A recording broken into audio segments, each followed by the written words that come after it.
Ready to move on? Excellent.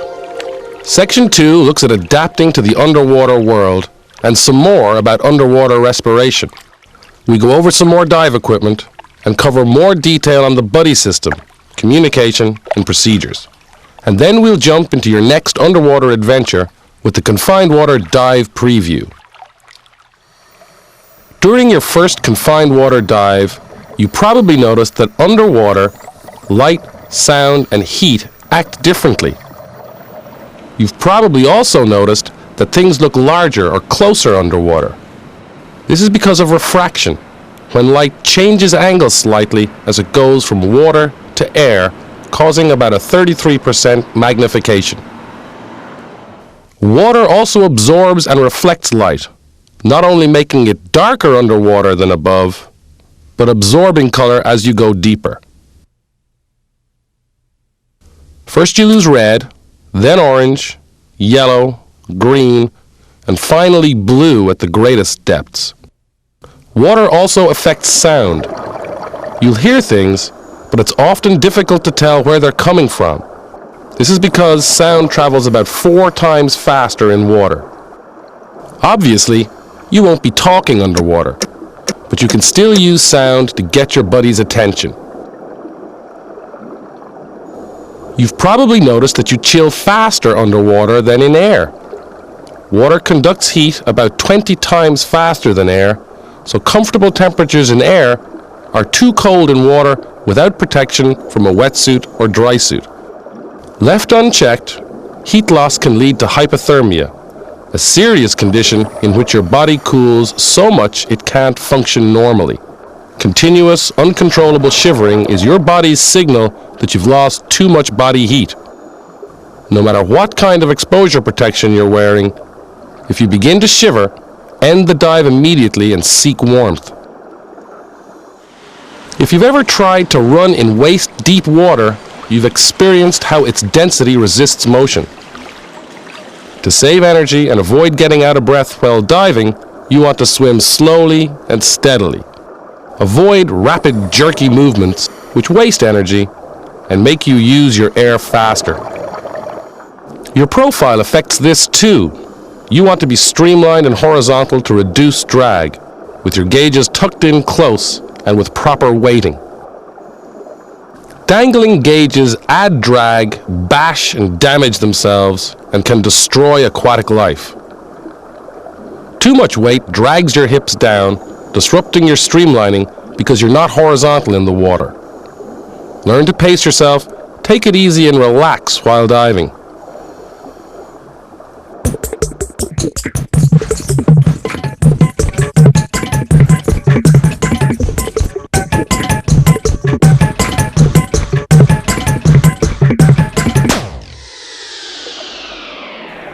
Even though you breathe air from your scuba tank, you breathe a little bit differently underwater than at the surface.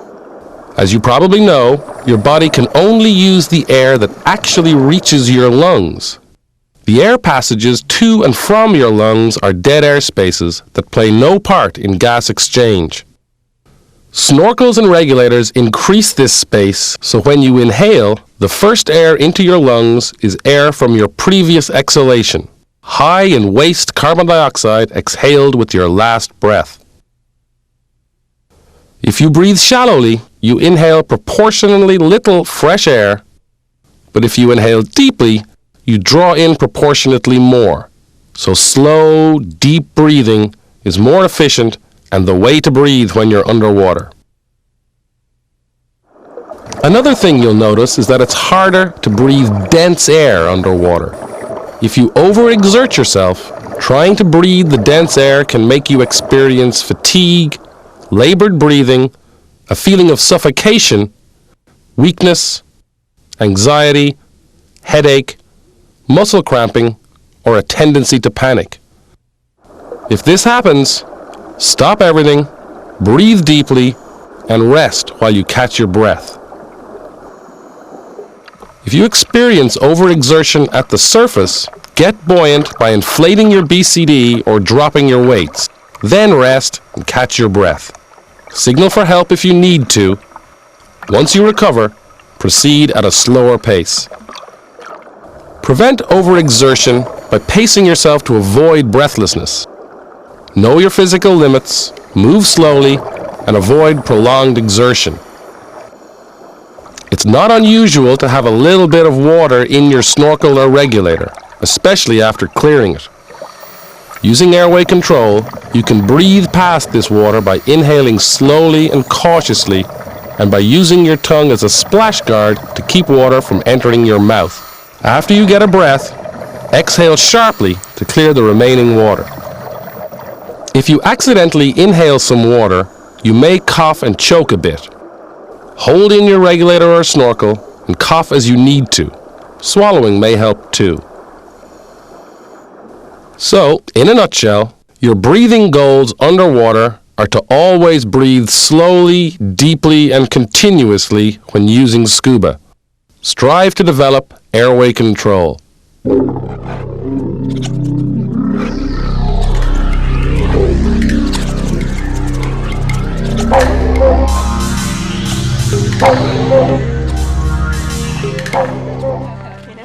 Okay, let's look at more of the stuff you get to use, including exposure suits, weight systems, dive tools and knives, gear bags, and diving instruments. You'll probably want an exposure suit for virtually every dive to reduce heat loss and to protect you from incidental scrapes or stings. Made of stretch nylon or similar fabrics, bodysuits don't insulate much, but you wear them primarily in warm water for protection. They also help you slide into a wetsuit and provide some extra insulation, so many divers also wear them under their wetsuit. By far the most common exposure suit is the wetsuit. Wetsuits have different styles and thicknesses, making them suitable for a wide temperature range. They insulate you with a layer of neoprene foam. You get wet, but the suit traps the water against your skin. The water quickly warms, and as long as it remains trapped, it doesn't contribute to further heat loss. Dry suits provide the most insulation by keeping you dry. The suit keeps out the water, and you wear an insulating undergarment to retain heat. Because air conducts heat relatively poorly, air plus the undergarment provides the most insulation possible. Diving in a dry suit isn't difficult, but it calls for some special techniques covered in a short course.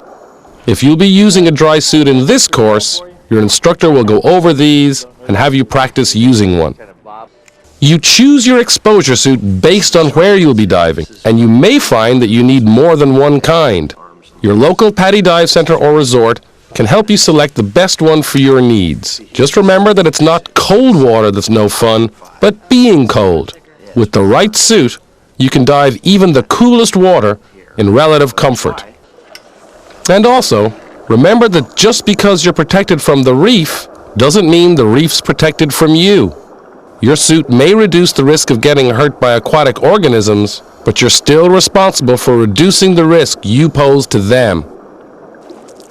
Rinse any exposure suit in fresh water after using it. Dry the inside, then the outside, and store it in a cool, dry place. Lubricate zippers according to manufacturer guidelines. Store wetsuits on large, wide hangers, not thin ones like wire. You typically store dry suits rolled up in their bags. In water colder than about 21 degrees centigrade, 70 degrees Fahrenheit, you'll want some exposure protection for your head, hands, and feet with hoods, gloves, and wetsuit boots. And you may want to use some of these all the time for protection. With wetsuits and most dry suits, you use a neoprene wetsuit hood. Bibbed hoods have a broad flange you tuck into the suit. Some dry suits don't have a place to tuck a bib, so you use an unbibbed hood. you wear a hooded vest under a wetsuit to provide extra insulation for your torso.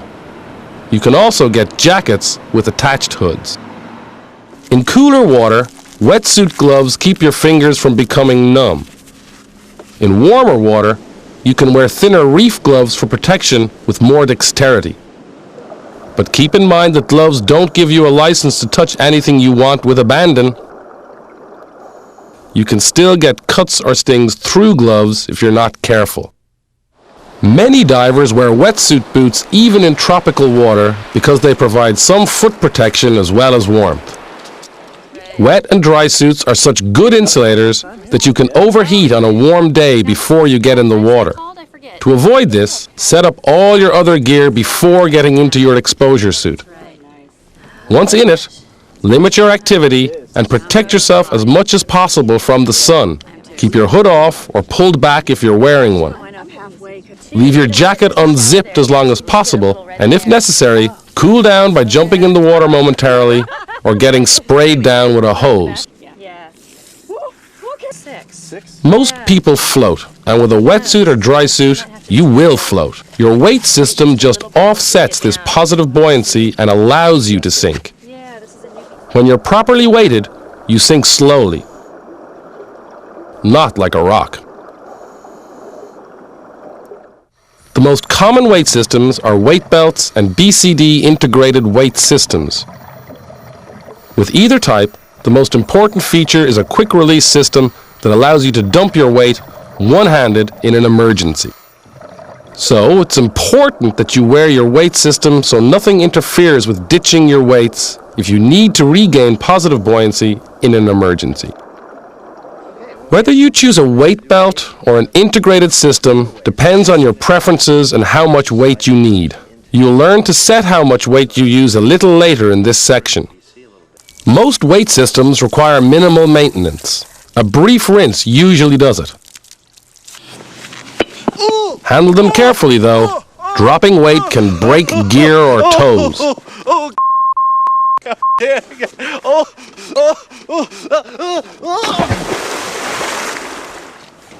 Scuba units with weight systems don't usually stand well, so lay them over so they don't fall.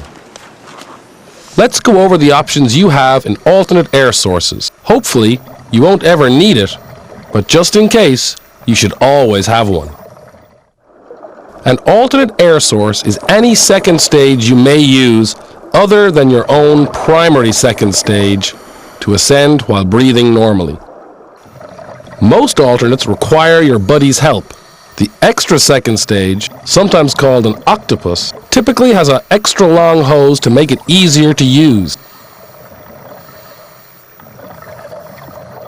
An alternate inflator regulator combines the low-pressure inflator with a second stage, so you find it on the BCD hose.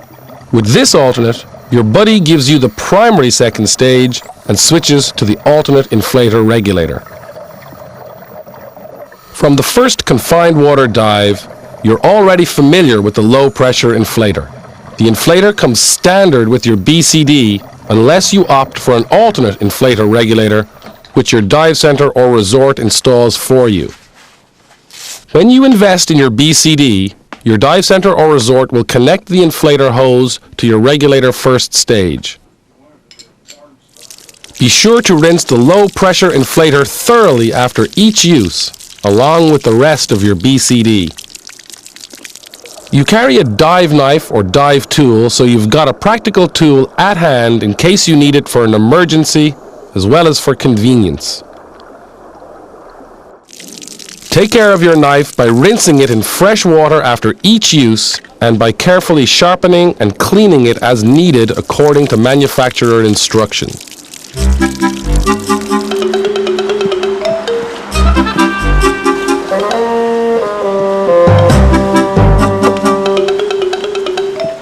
It's important to invest in a quality gear bag. Choose one made from heavy-duty fabric that will hold all your gear except your tank, weights, and dry suit if you have one. Get one a bit bigger than you need now so you can add to your kit and still have room. You can get many styles and features in gear bags depending on what you like. Your bag doesn't require much preparation or care. Pack it in reverse order from which you need your gear so that what you need is on top. This way, you don't have to pull everything out to suit up. When you wash your gear after diving, rinse the salt out of your bag and let it dry before storing it. Since you're not a fish and lack most fish instincts, you use instruments to give you information underwater. As you learn, there are limits to how long you can stay underwater depending on previous dives and how deep you go. To track time, you either need a dive watch or a bottom timer. Underwater watches may be analog or digital. Most manufacturers rate their scuba diving watches for 200 meters or deeper, more or less. No, you won't be going that deep, but these are the ones designed with scuba in mind. A bottom timer does the same job, but it's pressure activated, so you don't have to remember to set or start it. Depth gauges tell how deep you are. It's mandatory equipment, no surprise there. Although there are analog models, the digital versions combined with your bottom timer are the most popular. It's amazing how the underwater world can throw off your sense of direction. You use a compass to track where you are so you can follow a specific course, find your way back to the exit, and so on. An underwater compass is liquid-filled and pressure-resistant and has reference marks called the lubber line and index markers that you align to swim along a given heading. You'll learn how to use your compass a bit later. You learned about SPGs in Section 1. It's mandatory equipment, pretty obvious, and often combined with other gauges. For one, it may be part of an instrument console, which packages several gauges together. Consoles put all your information in one place,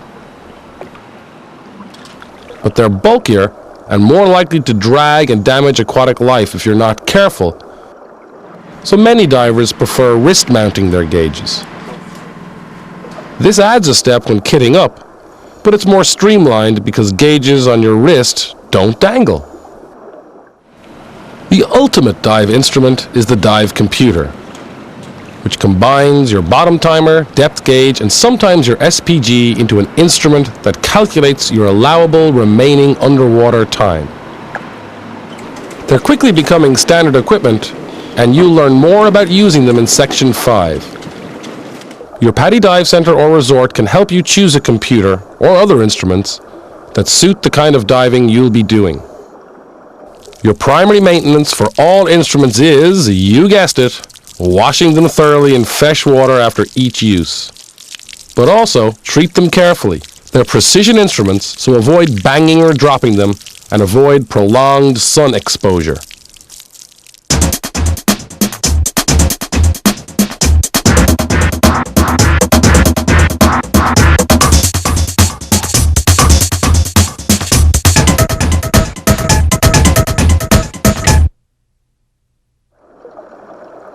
In Section 1, we looked at the buddy system. Now let's look at communication and procedures you use to make the buddy system effective. Sound carries well underwater, but without special electronic equipment, talking underwater is nearly useless. So you communicate with your hands by signaling or writing. First, get your buddy's attention. Now you can pass a message on a slate, but for routine communication, it's fastest to use signals. There are 25 standard signals. They're pretty intuitive, and you'll probably make up more with your buddy to suit the occasion.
Sometimes you need to communicate with someone on a boat or ashore from the surface. As you just saw, waving means help, so don't greet someone that way. To get attention, carry a whistle on your BCD inflator, where you can reach it without having to dig in a pocket. When you're in rougher water in particular, an inflatable signal tube makes it easier for the boat to spot you amid the waves. When diving with your buddy, you want to plan your dive together. There are 9 points to discuss and agree on. First, agree on appropriate entry and exit points and techniques. Then, agree on the course to follow, along with depth and time limits. You should establish and review communications and decide on a returning air pressure. Discuss how you'll stay together and also what to do if you're separated. Go over emergency procedures and agree on your dive objective. Plan your dive together and then dive your plan together. Before each dive, run through each other's equipment using the pre-dive safety check. Use the phrase, begin with, review, and friend to help you remember the checks. Start with begin, B, BCD.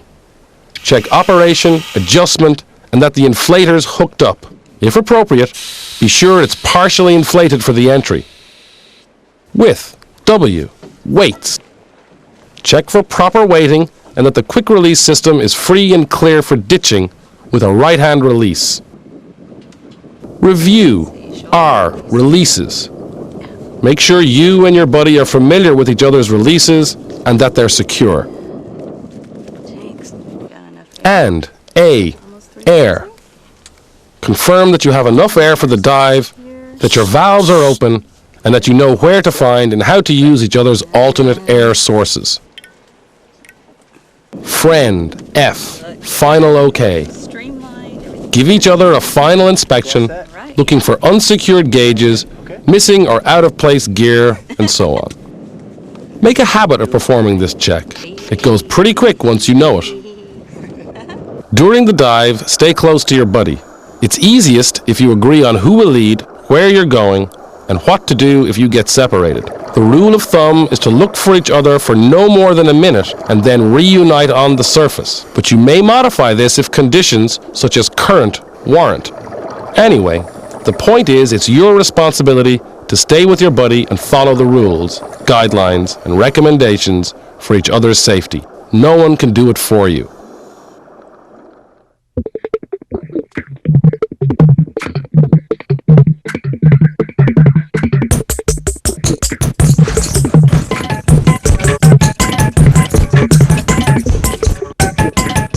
Time to head to the water. Let's go over what you'll be learning and practicing during your second pool or confined water dive. If your instructor had your gear set up for you during your last session, you'll probably set it up for this one. Then gear up like you learned last time. Starting with this confined water dive, you and your buddy will begin practicing the pre-dive safety check. Remember, BWRAF, BCD, weights, releases, air, and final OK. You'll learn several water entries during this course, and the one to use in any situation is usually the easiest. If you can wade or lower yourself in, that's usually better than a long drop.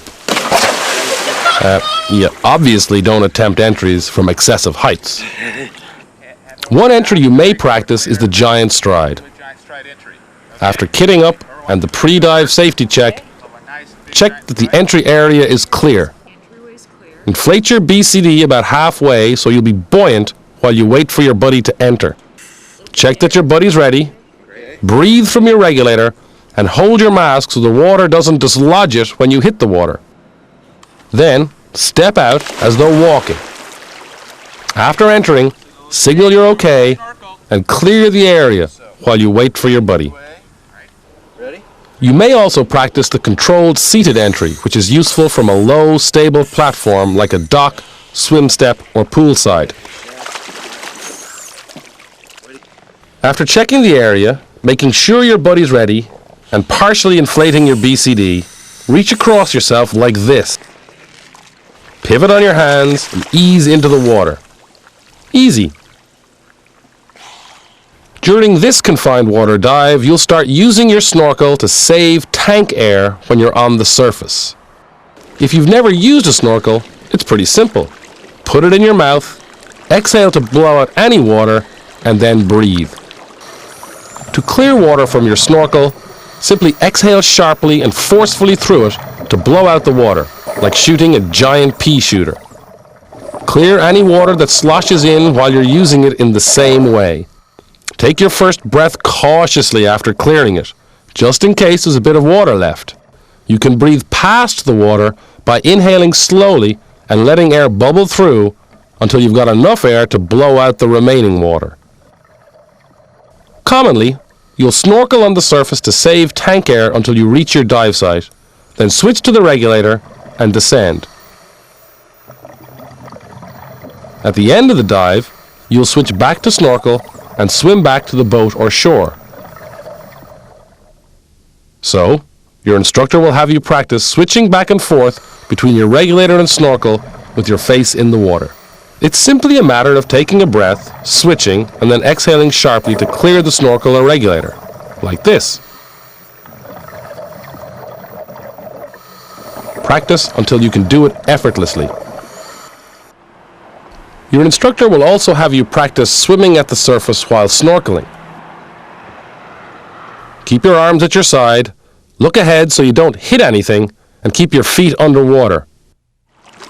You may find it more relaxing to swim on your back. When you reach the place where you want to dive, you and your buddy go through 5 steps for starting your descent, which you'll begin practicing during this confined water dive. First, signal that you're ready to go down.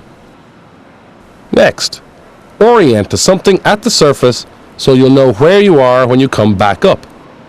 Third, set your watch bezel or start your stopwatch function if necessary.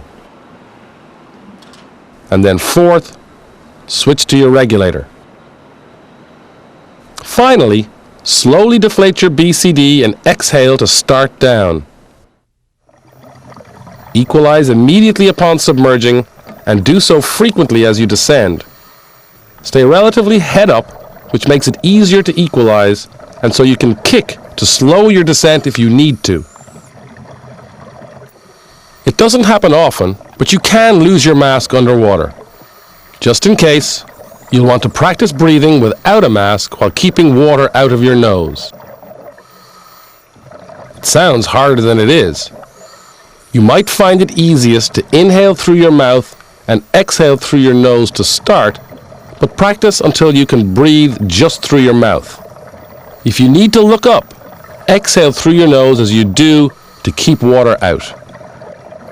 Your instructor will have you breathe without your mask for at least a minute, which will be long enough to reach the surface on a typical dive. Of course, usually, if you lose your mask, you or your buddy will find it.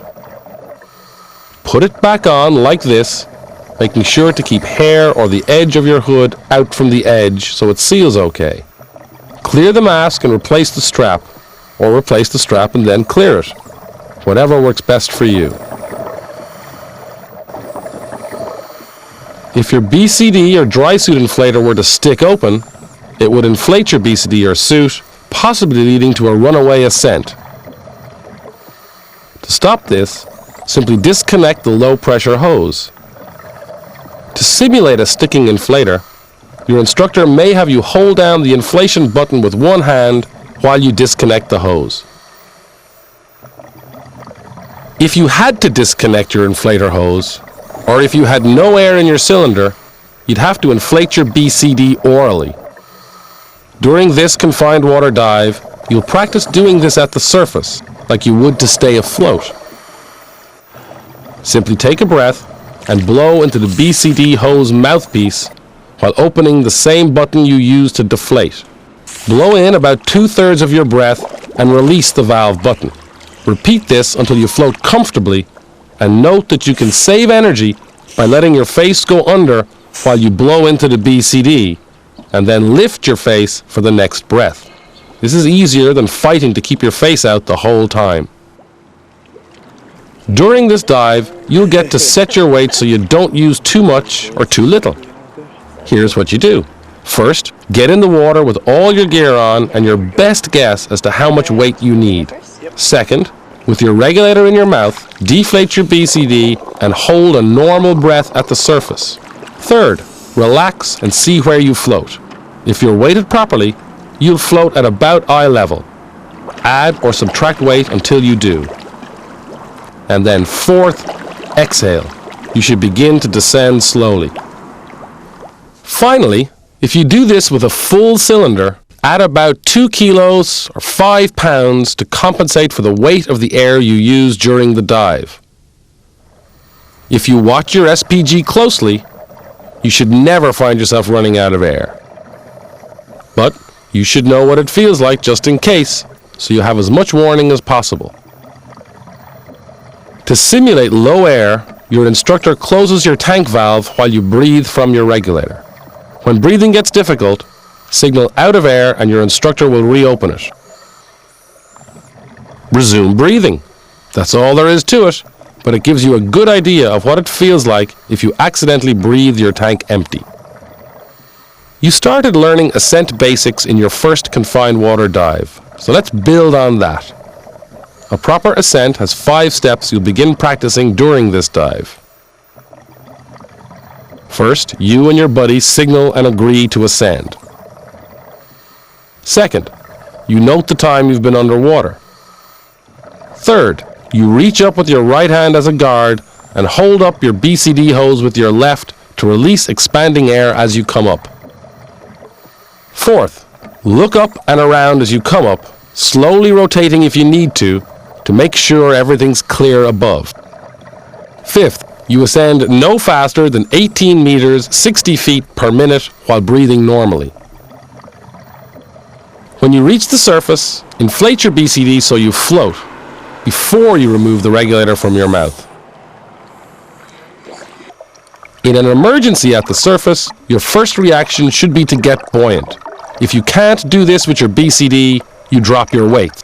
During this confined water dive, your instructor will have you practice doing this.